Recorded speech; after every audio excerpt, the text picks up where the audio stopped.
कि अल्लाह ताला ने वादा कीता है इंसानां दे नाल कि अगर तुहाडे कर्म चंगे होणगे, दुनिया दे सारे मज़ाहिब चों सिर्फ इस्लाम ने ये आइडियोलॉजी सामने रखी इंसानां दे कि सारा कुछ इसी जिंदगी च नहीं है, मरण तो बाद भी हिसाब किताब बाकी होना है। क्योंकि पहलां लोकां च खौफ नहीं सीगा, वो कहंदे सी बस जो कुछ है इत्थे ही है।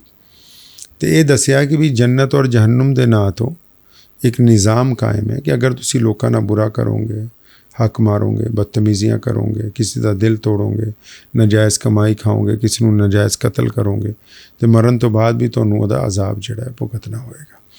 इसी तरह अगर तुसी चंगे काम करोगे तो फिर जन्नत च जाओगे। तो जन्नत च खिदमत करन लई जिन्हां आपां कह सकते हैं कि भी हूरां हो सकदियां या जिहड़ियां औरतां चलियां गईयां उन्हां दे निकाह जिहड़े है वो अच्छे जन्नतियां दे नाल जिहड़े वो कीते जाणगे। एक प्रोटेस्ट होया सीगा पूरे देश भर ਦੇ ਵਿੱਚ ਕੀਤਾ ਗਿਆ ਸੀ ਮੁਸਲਿਮ ਭਾਈਚਾਰੇ ਦੇ ਵੱਲੋਂ ਤੇ ਬੁਰਕੇ ਨੂੰ ਲੈ ਕੇ ਵੀ ਬਹੁਤ ਸਵਾਲ ਜਿਹੜੇ ਖੜੇ ਹੋਏ ਸੀਗੇ। ਤੁਸੀਂ ਵੀ ਬਹੁਤ ਵੱਡਾ ਪ੍ਰੋਟੈਸਟ ਕੀਤਾ ਸੀ ਲੁਧਿਆਣੇ ਦੇ ਵਿੱਚ। ਕੀ ਲੱਗਦਾ ਕਿ ਬੁਰਕੇ ਨੂੰ ਲੈ ਕੇ ਜਿਹੜੀਆਂ ਬਣਾਈਆਂ ਜਾਂਦੀਆਂ ਨੇ ਗੱਲਾਂ ਵੀ ਬੁਰਕਾ ਨਹੀਂ ਹੋਣਾ ਚਾਹੀਦਾ, ਇੰਡੀਪੈਂਡੈਂਟ ਹੋਣਾ ਚਾਹੀਦਾ ਮੁਸਲਿਮ ਜਿਹੜੀਆਂ ਵੂਮਨ ਹੈਗੀਆਂ ਨੇ, ਔਰਤਾਂ ਹੈਗੀਆਂ ਨੇ, ਕਿ ਇਸ ਚੀਜ਼ ਨੂੰ ਤੁਸੀਂ ਮੰਨਦੇ ਹੋ? ਦੇਖੋ, ਹਜ਼ਰਤ ਮੁਹੰਮਦ ਸਾਹਿਬ ਦੇ ਆਉਣ ਤੋਂ ਪਹਿਲਾਂ ਔਰਤਾਂ ਦੀ ਕੋਈ ਅਹਿਮੀਅਤ ਨਹੀਂ ਸੀ। ਬੱਚਿਆਂ ਨੂੰ ਜ਼ਿੰਦਾ ਦਫਨ ਕਰ ਦਿੱਤਾ ਜਾਂਦਾ ਸੀ। ਔਰਤਾਂ ਨੂੰ ਬਾਂਦੀ ਦੇ ਤੌਰ 'ਤੇ ਸਮਝਿਆ ਜਾਂਦਾ ਸੀ ਪੂਰੀ ਦੁਨੀਆ ਦੇ ਵਿੱਚ ਹੀ। ਉਹਨਾਂ ਨੇ ਆ ਕੇ ਕਿਹਾ ਕਿ ਵੀ ਬੇਟੀ ਖੁਦਾ ਦੀ ਰਹਿਮਤ ਹੈ ਔਰ ਬੜੀ ਰਿਸਪੈਕਟਫੁਲ ਹੈ, और फिर हुक्म दिता गया भी ये पर्दे दे विच भी रहे क्योंकि इंसानां च बड़ी पवित्र है।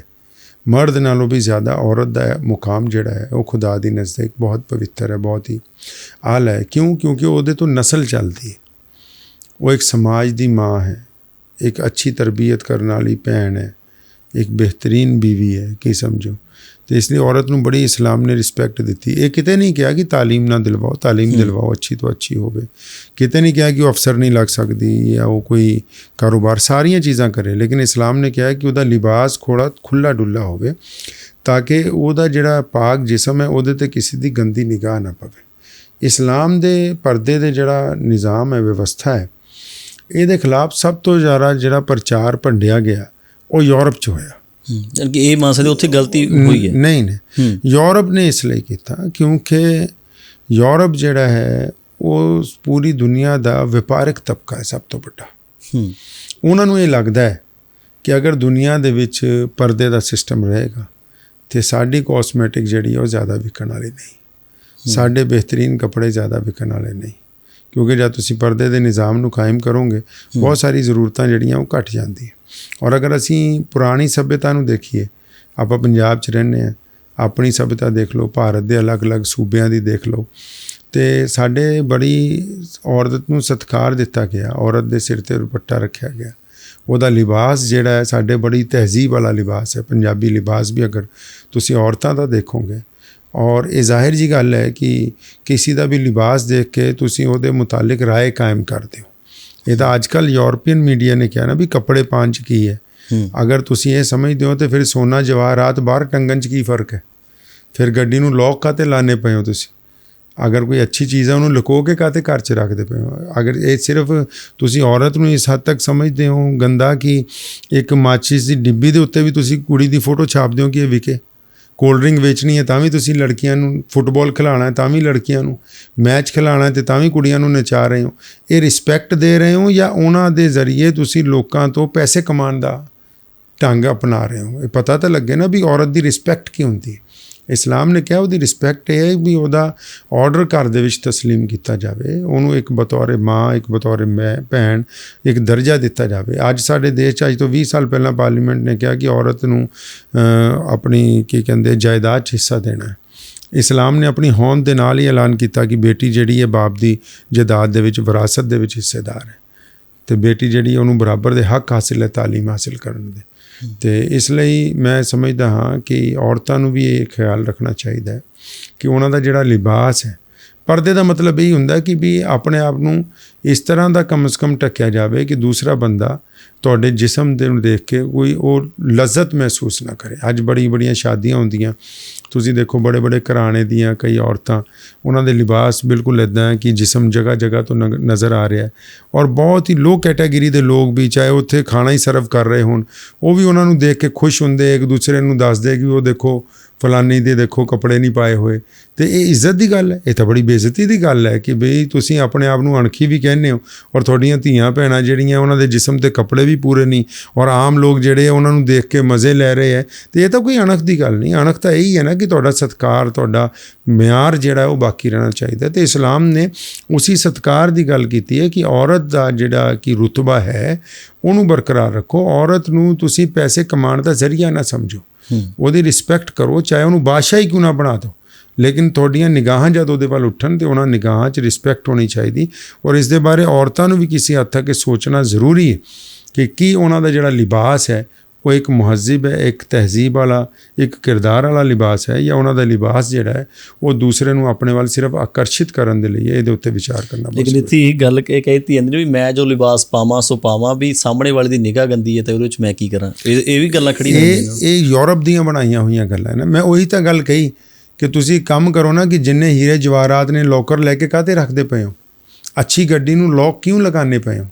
ਬਈ ਤੁਸੀਂ ਕਹੋ ਵੀ ਸਾਡਾ ਮਾਲ ਹੈ, ਅਸੀਂ ਰੱਖਤਾ ਸੜਕ 'ਤੇ, ਕੋਈ ਹੱਥ ਲਾਵੇ ਨਾ ਲਾਵੇ, ਫਿਰ ਤੁਹਾਨੂੰ ਸ਼ਾਮ ਤੱਕ ਪਤਾ ਲੱਗ ਜੂਗਾ ਵੀ ਪੈਸੇ ਬਚਦੇ ਆ ਜਾਂ ਸੋਨਾ ਬਚਦਾ ਹੈ ਜਾਂ ਗੱਡੀ ਬਚਦੀ ਨਹੀਂ।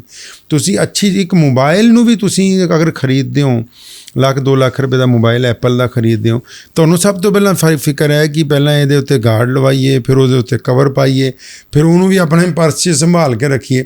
ਇੱਕ ਮੋਬਾਈਲ ਦੀ ਪ੍ਰੋਟੈਕਸ਼ਨ ਲਈ ਤਾਂ ਤੁਸੀਂ ਜ਼ਰੂਰੀ ਸਮਝਦੇ ਹੋ ਕਿ ਬਹੁਤ ਸਾਰੀ ਚੀਜ਼ਾਂ ਉਹਨੂੰ ਹੋਣੀ ਚਾਹੀਦੀਆਂ, ਕਿ ਤੁਹਾਨੂੰ ਆਪਣੀ ਪ੍ਰੋਟੈਕਸ਼ਨ ਬਾਰੇ ਕਦੀ ਇਹ ਗੱਲ ਦਿਲ ਦੇ ਵਿੱਚ ਨਹੀਂ ਆਈ ਕਿ ਕੋਈ ਬੰਦਾ ਸਾਡੇ ਵੱਲ ਦੇਖ ਕੇ, ਸਾਡੀ ਧੀ ਭੈਣ ਵੱਲ ਦੇਖ ਕੇ ਕੀ ਆਪਣੀ ਰਾਏ ਕਾਇਮ ਕਰਦਾ ਹੋਵੇਗਾ। ਜਿਸ ਤਰ੍ਹਾਂ ਤੁਸੀਂ ਦੁਨੀਆ ਦੀ ਚੀਜ਼ਾਂ ਨੂੰ ਲੋਕਾਂ ਤੋਂ ਬਚਾ ਕੇ ਰੱਖਦੇ ਹੋ, ਉਸੇ ਤਰ੍ਹਾਂ ਆਪਣੇ ਬੇਟਿਆਂ ਨੂੰ, ਆਪਣੀ ਬੇਟੀਆਂ ਨੂੰ, ਉਹਨਾਂ ਨੂੰ ਵੀ ਲੋਕਾਂ ਤੋਂ ਬਚਾ ਕੇ ਰੱਖਣ। ਪਰ ਅੱਜ ਕੱਲ੍ਹ ਜਿਹੜੀ ਔਰਤਾਂ ਨੇ ਉਹ ਕਹਿੰਦੀਆਂ ਨੇ ਵੀ 1000 ਸਾਲਾਂ ਤੋਂ ਔਰਤ ਹੈ ਜਿਹੜੀ ਉਹ ਦਬੀ ਹੋਈ ਸੀਗੀ, ਉਹ ਹੁਣ ਇੰਡੀਪੈਂਡੈਂਟ ਹੋਈ ਆ, ਪਾਵਰ ਉਹਦੇ ਕੋਲ ਆਈ ਹੈ, ਤਾਂ ਅਸੀਂ ਕਿਉਂ ਨਾ ਬਰਾਬਰ ਆਈਏ ਜਿਹੜੇ ਮਰਦ ਨੇ। ਔਰਤਾਂ ਸ਼ੁਰੂ ਤੋਂ ਹੀ ਬਰਾਬਰ ਹੈ। ਇਹ ਦੇਖੋ ਮੀਡੀਆ ਦੇ ਜ਼ਰੀਏ ਮੈਂ ਇੱਕ ਵਾਰੀ ਫਿਰ ਤੁਹਾਨੂੰ ਕਹਿਣਾ ਕਿ ਆਪਣੇ ਆਪ ਨੂੰ ਭੰਡਣ ਦੀ ਗੱਲ ਹੈ। ਤੁਸੀਂ ਆਮ ਮੀਆਂ ਬੀਵੀ ਦੇ ਚੁਟਕਲੇ ਸੁਣਦੇ ਹੋ ਅਤੇ ਅਕਸਰ ਤੁਸੀਂ ਇਹ ਗੱਲ ਸੁਣੋਗੇ ਵੀ ਸ਼ੌਹਰ ਜਿਹੜਾ ਹੈ ਨਾ, ਉਹ ਬੰਦਾ ਇੱਕ ਵਾਰੀ ਕਹਿੰਦਾ ਜੀ ਯਾਰ ਮੇਰੀ ਜਨਾਨੀ ਨਹੀਂ ਮੰਨਦੀ, ਔਰ ਉਹ ਚੁੱਪ ਹੋ ਜਾਂਦਾ। ਹੁਣ ਇਹ ਦੱਸੋ ਰਾਜ ਕਿਹਦਾ ਹੋਇਆ ਘਰ ਦੇ ਵਿੱਚ, ਔਰਤ ਦਾ ਹੋਇਆ ਜਾਂ ਮਰਦ ਦਾ ਹੋਇਆ? ਸ਼ੁਰੂ ਤੋਂ ਔਰਤ ਦੀ ਗੱਲ ਨੂੰ ਅਹਿਮੀਅਤ ਦਿੱਤੀ ਜਾਂਦੀ ਹੈ। ਘਰਾਂ ਦੇ ਵਿੱਚ ਵੀ ਬੰਦਾ ਚੁੱਪ ਹੋ ਜਾਂਦਾ। ਹਜ਼ਾਰਾਂ ਚੁਟਕਲੇ ਤੁਸੀਂ ਸੁਣਦੇ ਹੋਵੋਗੇ ਕਿ ਵੀ ਆਪਾਂ ਵੀ ਗੱਲਾਂ 'ਚ ਕਹਿ ਦਿੰਦੇ ਕਿ ਯਾਰ ਬੀਵੀ ਨਹੀਂ ਮੰਨਦੀ ਪਈ, ਅਤੇ ਇਹਦਾ ਮਤਲਬ ਉਹ ਕੋਈ ਲੜ ਕੇ ਮਨਵਾਉਂਦਾ ਥੋੜ੍ਹੀ, ਉਹ ਕਹਿੰਦਾ ਠੀਕ ਹੈ ਜਿੱਦਾਂ ਇਹ ਕਹਿੰਦੀ ਅਸੀਂ ਉੱਦਾਂ। ਅਤੇ ਇਸ ਲਈ ਇਹ ਤਾਂ ਉਹਨਾਂ ਲੋਕਾਂ ਦੀ ਗੱਲ ਹੈ ਕਿ ਜਿਹੜੇ ਸਿਰਫ ਲੋਕਾਂ ਨੂੰ ਭੰਡਣਾ ਚਾਹੁੰਦੇ ਨੇ ਔਰ ਉਹ ਇਸ ਗੱਲ ਦੇ ਉੱਤੇ ਅਯਾਸ਼ੀ ਦਾ ਦਰਵਾਜ਼ਾ ਖੋਲ੍ਹਣਾ ਚਾਹੁੰਦੇ ਹੈ। ਔਰ ਅਯਾਸ਼ੀ ਦਾ ਦਰਵਾਜ਼ਾ ਇਸ ਲਈ ਅਸੀਂ ਬੰਦ ਕਰਨਾ ਚਾਹੁੰਦੇ। ਇਸਲਾਮ ਨੇ ਇਸ ਲਈ ਕਿਹਾ, ਸਾਡੀ ਵੀ ਸੱਭਿਅਤਾ ਪੰਜਾਬ ਦੀ ਜਾਂ ਸਾਡੇ ਜਿੰਨੇ ਵੀ ਰਾਜਸਥਾਨ ਦੇਖੋ, ਮੱਧ ਪ੍ਰਦੇਸ਼ ਦੇਖੋ, ਔਰਤਾਂ ਘੂੰਘਟ ਕੱਢਦੀਆਂ, ਉਹਨਾਂ ਦਾ ਲਿਬਾਸ ਬੜਾ ਰਿਸਪੈਕਟਫੁਲ ਹੈ। ਕਿਉਂ ਹੈ? ਤੁਸੀਂ ਕਦੀ ਸੋਚਿਆ ਵੀ ਔਰਤ ਨੂੰ ਇੰਨੀ ਰਿਸਪੈਕਟ ਕਿਉਂ ਦਿੱਤੀ ਗਈ? ਇੱਕ ਆਮ ਓਯੋ ਦਾ ਹੋਟਲ 500 ਜਾਂ 600 ਰੁਪਏ ਲੈਂਦਾ 1 ਘੰਟੇ ਦੇ। ਉੱਥੇ ਕੋਈ ਲੜਕਾ ਲੜਕੀ ਜਾ ਕੇ ਜਿਸਮਾਨੀ ਤਾਲੁਕਾਤ ਬਣਾਉਂਦੇ ਆ। ਲੇਕਿਨ ਅਗਰ ਕੋਈ ਸ਼ਾਦੀ ਕਰਨੀ ਹੁੰਦੀ ਹੈ, ਅਸੀਂ ਪਹਿਲਾਂ ਪੈਲੇਸ ਬੁੱਕ ਕਰਾਉਂਦੇ ਹਾਂ, ਫਿਰ ਕਾਰਡ ਛਾਪਦੇ ਹਾਂ, ਫਿਰ ਰਿਸ਼ਤੇਦਾਰਾਂ ਨੂੰ ਬੁਲਾਉਂਦੇ ਹਾਂ, ਮਿਠਾਈ ਦੇ ਡੱਬੇ ਵੰਡਦੇ ਹਾਂ, 1000 ਬੰਦਾ ਇਕੱਠਾ ਕਰਦੇ ਹਾਂ, ਫਿਰ ਉੱਥੇ ਆਪਣੇ ਧਰਮ ਦੇ ਮੁਤਾਬਕ ਮੌਲਵੀ ਸਾਹਿਬ, ਪੰਡਤ ਜੀ ਜਾਂ ਗ੍ਰੰਥੀ ਸਾਹਿਬ ਆਉਂਦੇ ਹੈ, ਫਿਰ ਉਸ ਤੋਂ ਬਾਅਦ ਸ਼ਾਦੀ ਹੁੰਦੀ ਹੈ। ਇਹ ਐਡਾ ਵੱਡਾ ਤਾਮਝਾਮ ਕਿਉਂ?